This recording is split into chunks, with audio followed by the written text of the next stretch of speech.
મોરબીમાં 1 week 1 road દબાણ હટાવ ઝુંબેશ હજુ પણ યથાવત છે।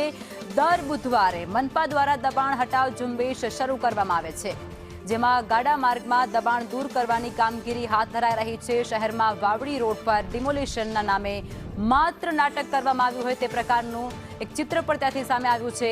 ડિમોલિશનમાં રોડ પરના દબાણો હટાવવાની કામગીરી કરવામાં આવી છે।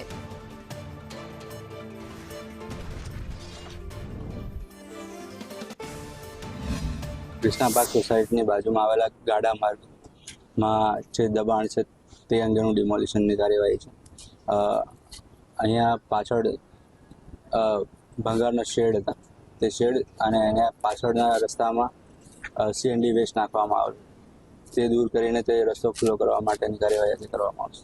ડિમોલિશનમાં કાયદાકીય રીતે પોસિબલ હોય તે જ વસ્તુ ડિમોલિશન કરી શકે, બાકીની જગ્યાએ ડિમોલિશન ના કરી શકે। ગાળા માર્ગ છે, ગાળા માર્ગ સાધારણતઃ 20 ફૂટનો હોય, જે આગળના ભાગમાં તો ખુલ્લો છે, પાછળના ભાગથી બંધ કરી દેવામાં આવ્યું છે, તે ખુલ્લું કરવામાં